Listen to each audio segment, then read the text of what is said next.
بہت ہستی بلند نابلوس شہر دی حضرت شیخ عبد الغنی نابلسی رحمت اللہ علیہ وہ فرماندے نے کہ میں ہر سال میلاد شریف منعقد کرتا. ایک باری میں عرض کیتا کہ یا رسول اللہ اسی محفل میلاد منعقد کرنے ہاں تے خوش ہونے ہاں, جناب نو یہ قبول بھی ہے ساڈا نظرانہ.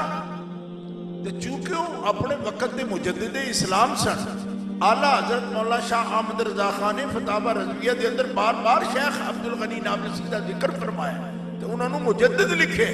انہوں دی کتاب الطریقۃ المحمدیہ جدے بے شمار حوالے پیش کیتے تے فلسطین دے عالم سن.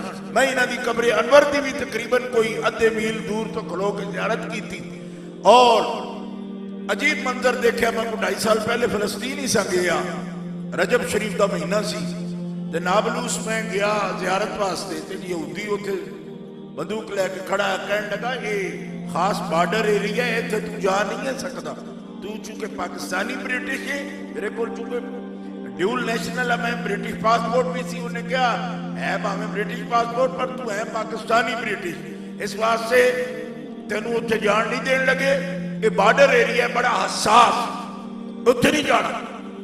جس وقت میری پریشانی دیکھی نا میں کہ یار میں تو ٹر بھی نہیں سکتا, اتنی دوروں میں آیا ہوں, معذور آدمی ہوں, حاضری دینی.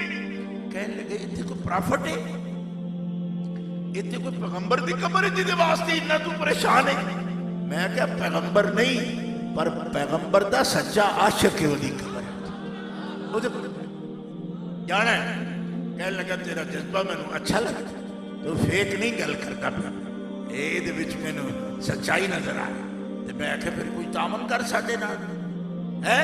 کہنے لگا تعاون وے کہ تیرے کول کوئی تحفہ یا ہدیہ ہے انہاں واسطے. میں راؤنڈ تے چلیا, میرے آؤندے تک اگر کھڑا رہے گا نا تو میں تینوں آ کے خبر دیاں گا. میرے کول عود سی اجمل دی دبئی دی, میں لے کے آیا سے شیخ نابلسی دی قبر تے لگان واسطے ہے. انہاں دی کتاب اتنا بڑا احسان ہے ملت اسلامیہ تے جڑی انہاں کتاب لکھی ہے طریقۃ المحمدیہ. نبی پاک دی سیرت دی وہ کتاب ہے کہ اگر کسی کو عربی پڑھنی ہوندی ہوئے واللہ اگر 10 صفحے پڑھ لے او دا اکھاں بھی روشن ہو جان, او دا دل بھی روشن ہو جائے. سبحان اللہ, ایسی شان لکھی سرکار.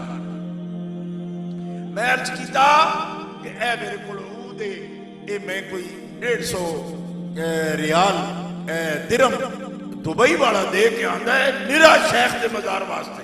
لے لی شیشی میرے کول لے کے ادھے گھنٹے بعد واپس آیا.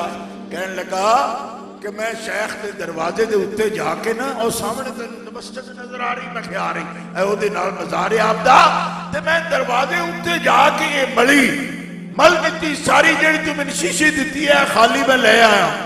تے میں کہ ہن آدھا جدو میں آخری سرے دے نیچے جا کے نیوی سردل اتے لگا رہا سا, اتھے ایک روٹی دا ٹکڑا پیا سی, او میں چک کے تیرے جو گا لے آتا. سبحان اللہ, نعرہ تکبیر, نعرہ رسالت, نعرہ رسالت, آمد مصطفیٰ, آمد مصطفیٰ, حضور حجت الاسلام. حضرت شیخ عبد الغنی نابلسی رحمت اللہ تعالی علیہ اپنے گھر کے اندر میلاد شریف دی محفل منعقد کر دیں تے عرض کر دے یا رسول اللہ اسی زمانہ ہو گیا جتنا ساڈے کول کوئی ہو سکتا ہے اسی اہتمام کرنے ہاں, اسی خوشیاں منانے ہاں. یا رسول اللہ تو ساڈی محفل قبول ہے. فرمایا اللہ دے حبیب جلوہ گر ہوئے میری خواب دے اندر, فرمایا عبد الغنی میرے نال تے پہاڑ خوش ہوئے نا تے محبت کرے تے میں پہاڑ نال بھی محبت کرنا, تے تو تے میرے دین دا عالم ہے, یہ تو میرے ذکر نال خوش ہے تے میں تیرے خیال نال بھی, کیونکہ گھر آنا ہے محفل جانا میں پندار خودی کو توڑ کیا. اے ہوش و خرد کے دیوانے, یہ ہوش و خرد کا کام نہیں, یہ عقل بولن نہ دے بے وہ مولویاں دی تے عادت بلائی جاندے نے تے عقل نو پر رکھ کے ذرا عشق دی کنڈی کھڑکا. سبحان اللہ.